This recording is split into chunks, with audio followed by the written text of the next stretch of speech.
Our first speaker is Sandra Bell. She is co-director of People for Reason, Science and Medicine, and she was co-director of Suppress with Javier Burgos, and she was one of the people who is responsible for the documentary Hidden Crimes. Sandra has debated many vivisectors through her 30-plus years of being an anti-vivisection. She has never lost a debate because she uses facts to debate them. Here she is, Sandra Bell.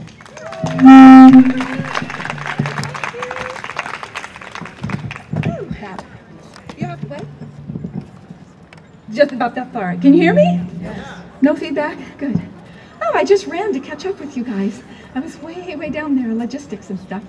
Anyway, so good to see you all here. Thank you for coming. I know it's hot.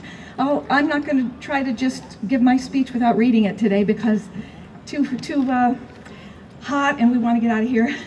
So anyway, first off, I would like to acknowledge a dedicated person who's organized these demonstrations at UCLA for over a dozen years. She passed the torch to us and has moved on and doing other things in Northern California, Miss Julia Orr. Could we have a round of applause for Julia?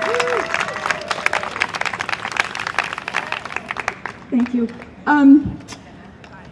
We come together as compassionate people who are acutely aware of the unspeakable, cruel atrocities inflicted upon non-human animals occurring every day in buildings like this and many other universities all across the country and the world. We can all fully realize our power to effectively debunk the madness known as animal experimentation and testing. The premise upon which vivisection is based is enormously flawed and cannot hold up in scientific discussion. The white-robed high priests of this bogus approach to human health pontificate from their ivory towers about how they take no pleasure in hurting animals, but are working for a higher cause, remedies and cures for human beings. I think we all know how that's turning out. For the most part, our argument continues year after year to spotlight the self-evident and obvious cruelty, while the tax-funded researchers continue claiming over decades that the cure is just around the corner as long as the money keeps rolling in and we have plenty of animals.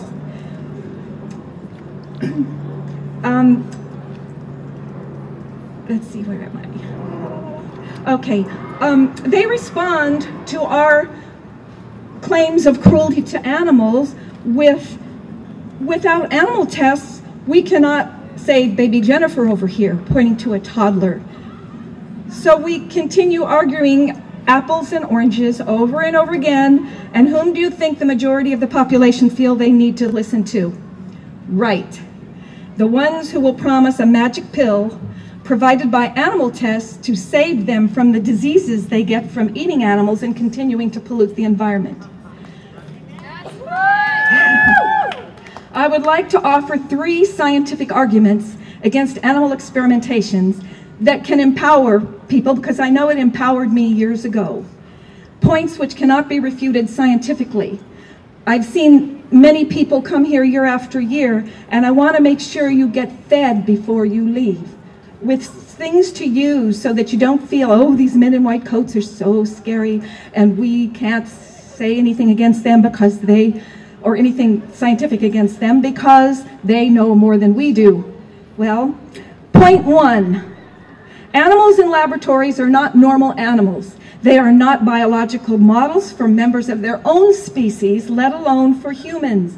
Animals in metal cages in windowless laboratories have severely compromised immune systems, unlike their counterparts, who experience sunlight, freedom, and natural habitat. And this is even before a vivisector lays his hands on them. We know that mind, body, spirit play a huge role in immunity and homeostasis. So any data obtained from miserable, suffering animals in labs is invalid. So that's the first point.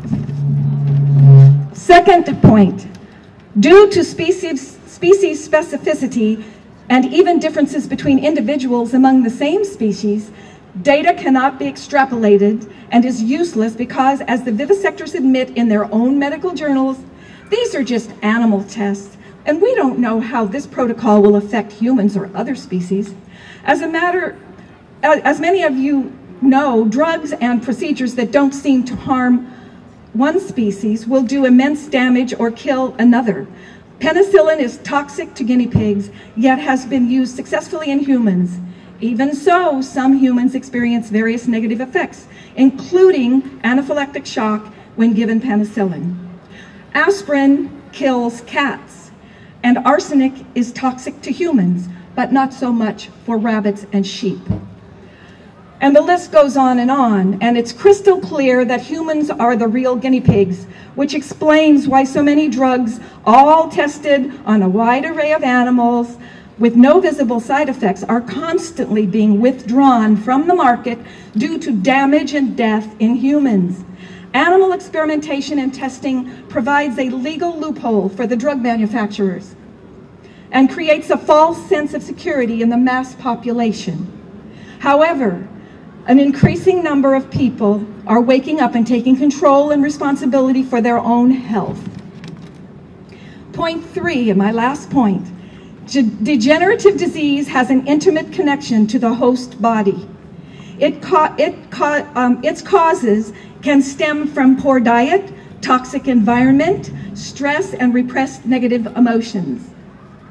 The researchers' futile attempt to artificially recreate symptoms of human disease in healthy animals, disease which has occurred spontaneously in humans, is complete nonsense and science fraud. The key words here are artificially induced and spontaneous onset. Does that make sense to people? To me, this really rang true. When I saw people dying of cancer, I felt so bad for them. But you can't take a healthy animal and try to recreate the symptoms of cancer or the symptoms of epilepsy. That's right. And you just can't do it and then say that you've got a cure, because it has a relationship to the sick human being who got that from their mind, body, spirit. By the same token, many remissions have happened when things have changed, such as diet, environment, and negative emotions and stress. So continuing on. Stop eating animals. Yeah, that's true. That's one of the things. Okay, so let me turn things around here a bit to clarify.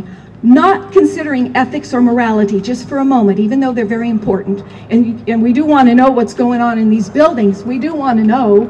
We want to know what we're fighting. We want to be able to share with other people who know nothing about vivisection or animal tests to know what's going on. And it's important. And most people who are normal, even halfway normal, will be just appalled and completely destroyed by what they see.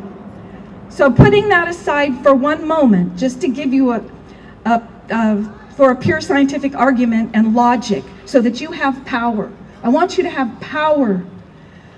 If you had a stable full of horses, quadrupeds, and suddenly one by one your horses became ill and some were dying, would you believe that it would be scientifically feasible to experiment on humans in an effort to cure your sick horses? No. No. When you turn it around, it's absolutely ridiculous and ludicrous.